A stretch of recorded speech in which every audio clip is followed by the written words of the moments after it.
우리의 삶이 순간순간마다 어린아이 같은 모습을 되찾기 위해서 애쓰는 그런 신앙의 모습이 됐으면 좋겠습니다. 작년 초에 세계교회협의회에서 유엔의 유니세프 국제아동기금이라는 곳하고 여러 해 동안 같이 협의하고 작업을 하면서 어린이에 대한, 아동에 대한 교회의 책임이라는 한 10여 페이지의 문서를 발표를 했어요. 전 세계 교회와 전 세계에서 어린이를 사랑하는 사람들이 어린이에 대해서 기성세대로서 이런 책임을 가져야 된다. 그 굉장히 중요한 문서인데요. 그것을 이번에 한국 기독교 교회 협의회에서 어린이에 대한, 아동에 대한 교회의 책임이라는 그런 제목으로 번역을 해서 한국교회에 배포를 했습니다. 특별히 저 문서가 중요한 것은 2013년도에 부산에서 WCC 세계교회협의회 10번째 총회가 열렸어요. 그 총회에서 세계교회가 어린이에 대해서 어떤 입장을 가져야 될지, 21세기를 살아가는 교회는 어린이에 대해서 어떤 면에서 책임을 져야 될지 이런 것을 논의하기 시작했습니다. 그 논의를 세계교회와 유엔이 함께 하면서 한 4, 5년에 걸쳐서 협의한 결과를 문서로 발표한 것이 아동에 대한 교회의 책임이라는 문서였어요. 대단히 중요한 겁니다. 그리고 한국에서 그 논의가 시작됐기 때문에 우리에겐 더 뜻깊은 것이고요. 여러 가지 중요한 내용들을 쭉 담았는데 그 중에 핵심적인 내용들을 3가지를 요약을 합니다. 첫 번째는 어린아이는, 이 땅의 모든 세계의 어린아이들은 위험이나 폭력으로부터 보호돼야 된다. 교회가 어린아이를 위험과 폭력으로부터 보호해줘야 된다. 특별히 우리나라는 그게 좀 덜하겠지만 아직도 제3세계나 아프리카 같은 데는 원치 않는 아이를 출산했는데 그 아이를 출생신고를 못하는 거예요. 내가 태어났는데 내가 등록되지 않는 거예요. 그 아이가 정상적인 모습으로 잘 성장할 수 있겠습니까?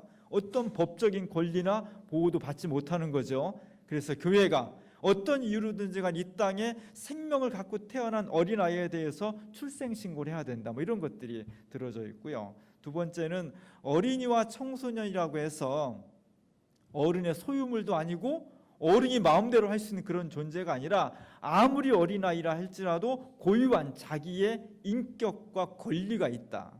이 인격과 권리를 기성세대가 존중해 줘야 되고 교회가 이런 어린아이들의 인권을 보호받을 수 있도록 그 책임을 다해야 된다. 세 번째로는 좀 거대한 이야기인데 세계교회가 오랫동안 관심하고 있는 중요한 주제 중에 하나가 기후변화예요. 이 땅의 환경 문제, 공기, 물, 오존층, 미세먼지 여러 가지 문제를 총괄해서 마지막에 갖는 가장 큰 단위가 기후변화예요.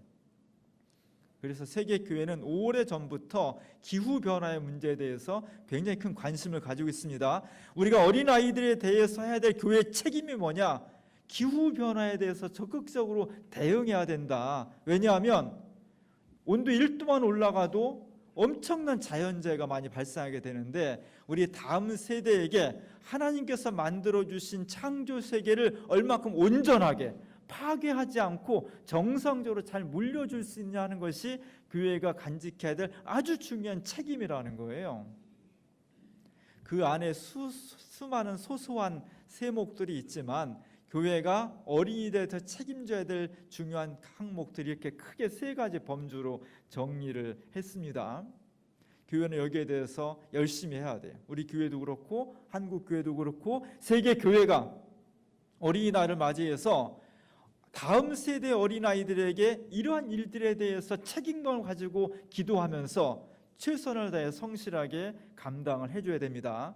그럴 때 아까 표지에 나왔던 그 여자 어린아이가 이렇게 고백을 하고 있죠. 저 어린아이는 어디 어린아이냐면 알바니아라는 나라의 어린아이예요. 알바니아는 이태리 맞은편에 있습니다. 아주 작은 나라예요. 코소보 이런 나라들과 함께 있어서 전쟁도 많이 겪고 많이 가난하고 위험에 노출되어 있는 그런 나라의 여자 어린아이가 이렇게 고백을 하고 있는 거예요. 교회는 나를 행복하게 만듭니다. 이거 얼마나 중요합니까? 교회는 나를 행복하게 만들고 나에게 긍정적인 영향을 줍니다. 교회는 내가 다른 이들을 사랑하는 더 나은 사람이 되도록 합니다. 누가 우리한테 물어봤을 때 교회는 어떤 곳입니까? 교회는 저를 행복하게 합니다. 이 고백이 중요한 거예요. 이 고백에 전 세계 어린아이들이, 전 세계에 흩어진 어린아이들이 교회는 어떤 곳이니? 교회요, 저를 참 행복하게 해요. 저는 교회를 가면 너무 기쁘고요, 감사하고요, 저는 교회 가면 더 나은 사람이 되는 것 같고요, 저는 교회가 너무 좋아요. 이런 고백이 만들어져야 되는 거죠. 그것은 그냥 되는 것이 아니라 오늘 우리가 WCC가 발표한 것처럼 세계 모든 교회가 어린아이들의 인권을 세워주고 위험과 폭력으로부터 보호해주고 다음 세대를 생각하면서 아름다운 세상을 물려주기 위해서 오늘 우리가 열심히 노력할 때 그 노력을 바라보는 어린아이들이 교회는 너무 좋은 곳이네요, 교회는 정말 저를 행복하게 만드네요, 이런 고백이 울려날 수 있는 겁니다. 오늘 우리들의 노력과 기도와 실천을 통해서 주민기 어린이뿐만 아니라 한국 사회에 있는 어린아이들이 교회 어떤 곳이니 물어보면 교회요, 행복한 곳이에요. 저는 교회 가면 너무 기뻐요. 저는 너무 즐겁고요, 제가 너무 그 일을 통해서 새로운 사람이 되는 것 같습니다. 이런 고백이, 저 지구촌 먼 끝에 있는 알바니아에 있는 이 소녀의 고백이 오늘 우리 교회에서, 우리 사회에서 울려 나올 수 있기를 간절히 바랍니다. 오늘 예수님께서 어린아이들을 너무너무나 사랑하셨어요. 오늘 누가복음에 있는 말씀은, 우리 함께 읽은 말씀은 누가복음의 맨 끝에요. 24장의 맨 끝부분을 말씀한 것이고요. 우리가 오늘 요즘 성경 공부를 하고 있는데 요즘 누가복음을 하고 있습니다. 오늘 누가복음 마지막 번째예요. 누가복음의 특징은 어린아이, 죄인들, 사마리아 사람, 이렇게 소외되고 연약한 사람들에 대해서 관심이 훨씬 집중되어 있다는 거죠. 그래서 오늘 누가복음에서는 예수님이 얼마나 어린이를 사랑하셨는지, 그 어린아이들 얼마나 가까이 하시는 이런 부분들이 굉장히 많이 나와 있습니다. 오늘 말씀은 그 누가복음의 결론부예요. 예수님이 이 땅에서 십자가의 사역을 마치고 부활하신 다음에 하늘로 승천하시는 장면이 나와 있습니다. 오늘 본문에 보면, 오늘 한번 다 본문 읽어보면 예수께서 그들을 데리고 베다니 앞까지 가셨다는 거죠.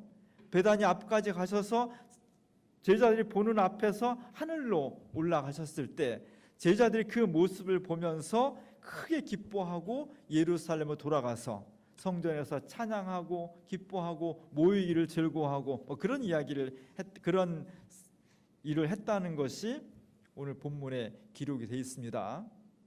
이 본문을 지금부터 한 900년 전에 베르둔이라는 사람이 이 본문을 가지고 그림을 만들었어요. 저거는 그냥 물감으로 그린 게 아니라 청동에다가 그림을 그려서 새기고 그 위에다가 범랑이라는 것을 이렇게 입힌 거예요. 그러니까 옛날에 우리 그 그릇 세트 중에 반질반질한 그런 범랑이라는 그릇이 한때, 지금은 잘 안 나오는데 옛날에 한동안 나왔습니다. 그런 것처럼 청동에다 그림을 그리고 그 매끈매끈한 유리 같은 것을 이렇게 입힌 거예요. 900년 전쯤에 만든 거니까 굉장히 세밀하게 만들었습니다. 예수님이 지금 하늘로 올라가고 있죠. 한 900년 전쯤에는 한때 유행한 것이 예수님이 하늘로 올라가실 때 전신을 보여주는 게 아니라 발만 보여주는 그런 것이 유행을 했던 것 같아요. 예수님 지금 발만 나와 있죠. 구름 속으로 막 올라가고 있습니다. 그리고 제자들 12명이 함께 보고 있습니다. 제자들은 하늘로 올라가신 예수를 막 경이로운 모습으로 바라보고 있죠. 왼쪽에 6명, 오른쪽에 6명. 맨 가운데 있는 사람은 누구겠어요? 오른손에 지금 뭘 들고 있습니까? 열쇠를 들고 있죠. 그림에서 열쇠를 들고 있는 사람은 100% 베드로입니다. 베드로가 중앙에 서 있고 수제자니까. 그리고 베드로 왼쪽에 있는 여성은 굉장히 젊고 예쁜 여성이에요. 마리아죠. 막달라 마리아인지 예수님의 어머니 성모 마리아인지 잘 모르겠어요. 그런데 그림을 좀 확대해 보면 그 어머니 마리아의 이마에 약간의 주름이 있는 걸로 봐서 예수님의 어머니 마리아 같아요. 사실은 예수님의 어머니 마리아 그릴 때는 나이 많은 할머니로 그려야 되죠. 근데 사람들 생각에 예수님의 어머니는 본질이 젊고 생동감 있고 예쁘고 멋있는 분으로 생각되기 때문에 실제는 나이가 많지만 그림 그릴 때는 늘 젊은 모습으로 나와요. 그래서 예수님하고 이렇게 어머니하고 있으면 어머니가 아니라 누이 동생 같기도 하고 남매같이 그렇게 그려집니다. 예수님 어머니가 승천하시는 모습을 보고 있습니다.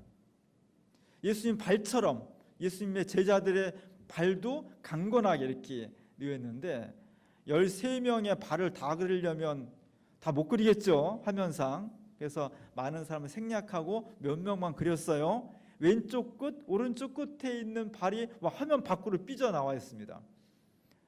그래서 전체적으로는 그림에 안정감을 주고 있어요. 저 그림의 특징은 그 옷이 이렇게 물결처럼 그려져 있잖아요. 그걸 잘 표현했습니다. 그리고 그 옷이 허벅지와 몸에 이렇게 쫙 감긴 것을 잘 표현해서 몸매가 잘 드러나게 돼 있어요. 사실 저런 것들은 그리스 미술에서 상당히 유행하던 것인데 한 1000년 동안은 그런 것들이 잘 안 나타났었거든요. 근데 이제 르네상스가 시작되는 거예요. 초기 인간의 몸이 두드러지게 표현되기 시작하는 굉장히 중요한 변화가 나타나는 거예요.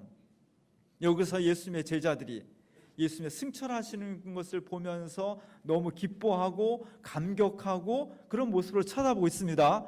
그리고 그들이 가만히 있었던 것이 아니라 다시 예루살렘으로 돌아가서 막 생기가 넘쳤다는 거예요. 막 찬양하고 열심히 모이고 기뻐하고. 누가복음의 후속편인 사도행전에 보면 이제 그들이 어떻게 모여서 어떻게 생동감이 넘치게 활동했는가를 자세하게 기록을 하고 있어요. 근데 누가복음 이 마지막에서는 이제 그렇게 모였다는 것만 얘기를 한 거죠. 예수님은 더 이상 이제 이 땅에서 볼 수가 없습니다. 만질 수도 없고 대화할 수도 없고 눈을 맞출 수도 없습니다.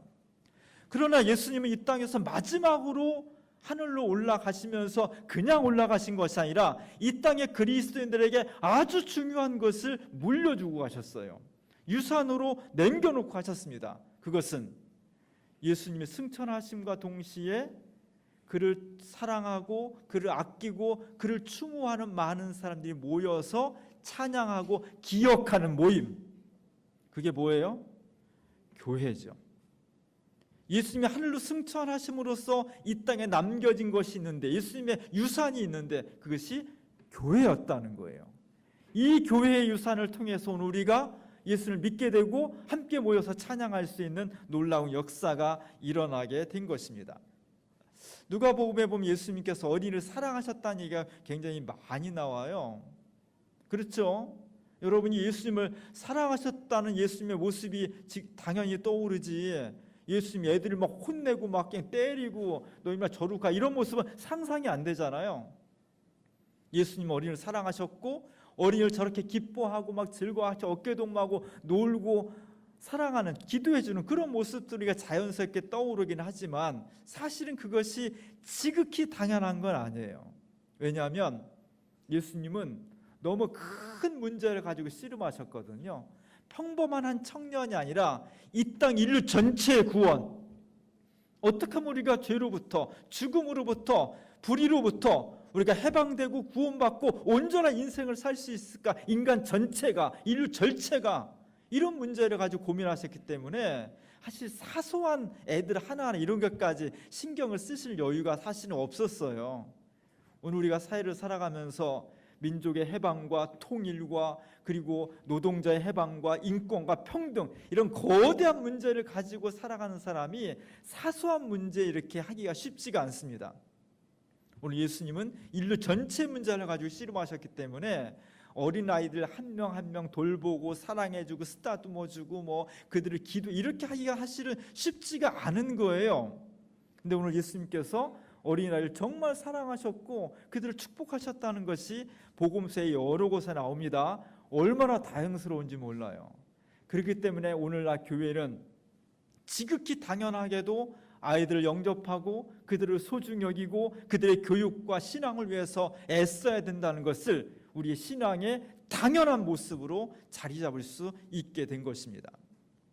오늘 그 예수님의 모습을 우리 가운데 함께 포함시켰으면 좋겠습니다. 예수님은 아이를 사랑하셨고요. 우리 모두가 다 아이들을 사랑합니다. 사랑에 빠진 사람의 몇 가지 특징이 있어요. 그 중에 하나가 뭐냐면 뭔가를 자꾸 주고 싶어해. 선물 사오라고 안 했는데도 자꾸 만날 때마다 꽃 한 송이라도 사고 싶고요. 뭐 요만한 조그만 거라도 사고 뭔가 자꾸 자기가 있는 것을 주고 싶어해요. 우리가 아이를 키우면서 아이가 정말 사랑스러울 때는요, 아이가 뭘 달라고 하지 않아도 예쁜 옷 입히고 싶고 좋은 거 주고 싶고 좋은 거 데려가고 싶고 좋은 교육을 받게 하고 싶어 해요. 왜냐하면 사랑하기 때문이죠. 사랑은 주고 싶어 하는 거예요. 자꾸만 주고 싶어 하는 거예요.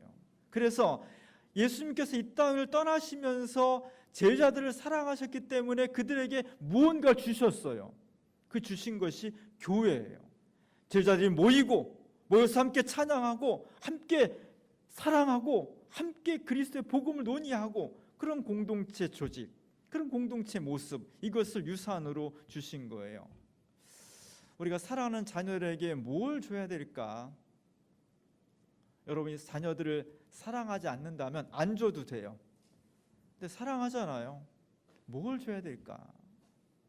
가만히 생각해 보면 한 세대 전만 하더라도 우리의 신앙은요, 대부분 우리의 부모님으로부터 물려받은 거예요.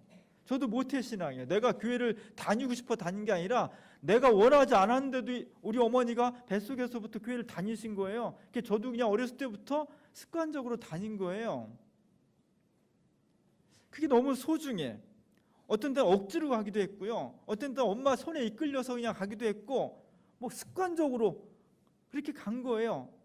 그러나 그렇게 다니다 보니까 어느 순간 말씀이 들어오게 되고 은혜를 받게 되면서 정말 내가 하나님을 신실하게 사랑하고자 하는 그런 마음이 내 마음속에서 생기게 되고 경험을 하게 되는 거죠. 안 간다고 할 때는 막 야단 맞기도 했고요. 빗자루 얻어맞기도 하고 막 그러면서 가는 거예요. 그리고 정말 어린아이 내 자식이 교회를 가기 싫어하고 신앙생활에 자꾸 하나님 떨어지고 할 때는 정말 그때 막 눈물을 흘리기도 하고, 그것이 우리 부모님 세대의 모습이었습니다. 지금은 어때요? 지금은 교회의 신뢰도가 땅에 떨어져 있고요. 교회가 가지고 있는 교회 공동체의 매력이 바닥이에요. 그리고 옛날에는 교회만큼 재밌는 게 없었어요. 교회 가야 뭐 하나라도 라면 따로 넣어 먹었고, 교회 가야 뭐 영화라도 한 편 볼 수 있었고요. 즐거운 게임이라도 할 수 있었고, 남학생 여학생 만나는 장소가 교회가 되기도 했어요. 뭔가 신앙 외적인 매력이 있었어요, 교회가. 지금은 그러지 않습니다. 세상이 훨씬 재밌고요. 교회보다 훨씬 세상의 프로그램이 앞서 있고 세상이 훨씬 더 깨끗하다는 이미지를 많이 가지고 있어요. 거기다가 옛날에는 교회 안 가면 부모 막 때려서라도 데리고 갔어요. 강제로라도. 지금은 그렇지 않습니다. 아까 얘기한 것처럼 아무리 어린아이라도 고유한 인권이 있고 주체적인 결단이 있기 때문에 그것을 존중해 줘야 되기 때문에 아무리 부모라도 가기 싫다는 강제로 막 끌고 온다든지 야단을 친다든지 뭐 매를 든다, 이런 거는 지금 상상할 수 없는 그런 세상이 되었습니다. 그러다 보니까 부모들이 자식의 신앙에 대해서 방치하는 현상이 오는 거예요. 이게 옳으냐는 거예요. 이런 사회 현실 우리가 어쩔 수 없지 뭐. 요즘은 애들 마음대로 못해요. 내가 아무리 교회를 가자고 해도 애가 싫다면 어떻게 해요? 강제로 못하는데. 이렇게 하는 현상이 많이 나타나게 된 거예요. 그러면서 우리의 신앙의 유산이 우리 부모님이 나에게 물려주던 신앙의 유산의 강도와 비중보다 내가 우리 자식들한테 물려주는 신앙의 유산의 강도와 비중이 현저하게 훨씬 약화되는 그런 세상 우리가 살고 있는 거예요. 우리 교회만 보더라도 우리의 신앙의 유산이 자식들한테 전승되는 비율이 훨씬 약화되고 있습니다. 저의 고민이에요. 앞으로 20년 후에 우리 교회 모습은 어떻게 될까? 여기 계신 우리 권사님들, 장로님들 다 오래오래 사셔야 되지만 이제 20, 30년 후면 다 은퇴하실 텐데 그 다음 한 세대 다음에 우리 교회의 구성은 어떻게 될까? 어떤 사람이 앉아 있는 걸까? 그걸 그려보면요, 사실은 많이 가슴이 아파요. 이 상태로 간다면 하나님의 교회가 정말 온전히 될 수 있을까? 그런 염려가 많이 들어요. 신앙은 자식이라 하더라도 강요할 수 없습니다. 강제로 할 수, 폭력으로 그렇게 할 수 없어요. 그러나 그렇다고 해서 그래 안 되는 거니까 내버려 두지 뭐. 신앙은 개인 건데 제가 가고 싶으면 가고 말고 싶으면 마는 거지. 그걸 내가 어떻게 하겠어? 이유가 맞는 거냐는 거예요. 우리가 정말 무엇을 물려줘야 되고 무엇을 하고 우리의 사랑하는 자녀들에게 안타까움으로 대해야 되냐, 그 문제를 고민을 해야 돼요. 예수님께서 누가복음에 보면 십자가 판결을 받고 십자가를 지고 골고다까지 가십니다. 채찍을 맞고 쓰러지기도 하고 너무너무 힘들고, 그 현장을 보면서 많은 사람이 예수님 뒤를 따라갔어요. 누가복음 23장 27절 28절에 보면 많은 사람이 예수님을 따라간 장면이 나옵니다. 같이 한번 읽어볼게요. 백성과 그를 위하여 가슴을 치며 슬피 우는 여자의 큰 무리가 따라오는지라. 예수께서 돌이켜 그들을 향하여 이르시되 예루살렘의 딸들아, 나를 위하여 울지 말고 너희와 너희 자녀를 위하여 울라. 지금 고난당하시는 분은 예수님인데, 너무너무 아프고 힘든 분은 예수님인데, 그래서 그를 정말로 사랑하는 예루살렘의 여인들이 그 장면을 보면서 예수님 어떻게 해요? 얼마나 힘들어요? 너무 가슴이 아파하고 눈물을 펑펑 흘리며 우는데, 예수님 그들을 보면서 어찌 보면 아주 냉철하게, 아주 차갑게 얘기했다는 거예요. 나를 위해서 울지 말아라. 오히려 너희와 너희 자녀를 위해서 울라는 거예요. 이 예수님의 말씀을 잘 새겨야 됩니다. 내가 정말 자녀를 사랑한다면 무엇을 줄 수 있는, 오늘 어린이 주일인데 꼭 내 자식이 다 컸으니까 어린이 주일 아니라 하지 말고, 내 자녀에게 나는 부모로서 뭘 줘야 하는지, 사랑한다면 주고 싶은 것인데 뭘 줘야 되는지, 그냥 교육 잘 시켜서 좋은 직장 들어가고 건강하게 그렇게 키웠으면 나는 부모로서 할 일을 다 했고 내가 줄 수 있는 유산은 다 줬다고 만족할 수 있는 것인지,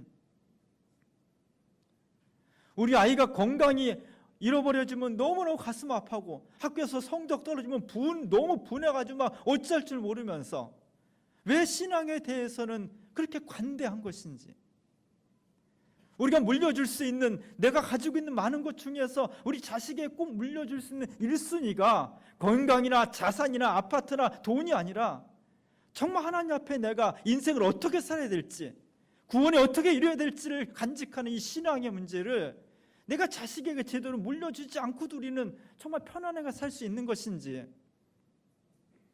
안타깝지 않은 것인지, 이걸 잘 돌아봐야 돼요. 자식을 마음대로 할 수는 없습니다. 그러나 그렇다고 해서 할 수 없지 뭐, 이런 자세가 옳은 거 아니에요. 안 되면요, 마음대로 할 수 없지만 가슴 아파하고 안타까워해야 돼. 학교 떨어진 것보다 더 안타까워해야 되고요, 병들어 누운 것보다 더 안타까워해야 돼요. 그러지 않고는 하나님께서 우리에게 원하시는 진정 바른 구원의 삶, 그 자세, 그 삶의 가장 기준점이 되는 신앙의 유산을 우리 아이들한테 물려줄 수가 없습니다. 우리가 물려받은 것보다 훨씬 어려운, 신앙을 유산으로 물려주기가 훨씬 어려운 시기를 살아가고 있는 거예요. 강제로 할 수 없다 하더라도 하나님 앞에, 하나님 어찌하면 좋습니까? 내가 우리 사랑하는 아이에게 내가 가지고 있는 어떤 것 중에서도 가장 소중한 신앙을 물려줘야 되는데, 그게 마음대로 할 수도 없고 말 들어먹지도 않고 그렇다고 폭력적으로 할 수도 없고 어찌하면 좋습니까? 그냥 포기하고 걔는 걔 인생이니까 나는 내 인생 살면 돼, 이렇게 살 수 있느냐는 거예요. 그럴 수 없습니다. 그래서 하나님 앞에 나와서 안타까워해야 돼요. 하나님 어찌하면 좋아요. 내가 소중하게는 신앙을 물려줘야 되는데 잘 안 돼요. 그를 위해서 울어야 되고요, 그래서 기도해야 되고요, 그를 안타까워해야죠. 그래야 하나님께서 우리의 기도를 들어주시는지, 그 안타까워 응답을 해주시는지 뭘 했을 거 아니에요. 어린이 주일을 맞이했습니다. 우리 자녀들을 위해서 무엇을 우리가 할 수 있을까? 내가 무엇을 물려줄 수 있을까? 하나님 나를 구원하시고 내가 정말 사랑하시고 내 인생의 중심축이 되는 이 기독교 신앙, 이것을 내가 정말 사랑하는 자녀에게 물려주기 위해서 기도하고 안타까워하고 애쓰고, 그래서 오늘 우리 주님께서 하늘로 승천하시면서 눈에 볼 수 없게 되었지만 그 자리에 교회가 남겨진 것처럼 우리 사랑하는 자식들의 영혼 속에 그리스도의 교회가 남겨질 수 있는, 우리 기성세대가 그런 책임을 다할 수 있는 그런 교회가 될 수 있기를 주님의 이름으로 간절히 축원합니다.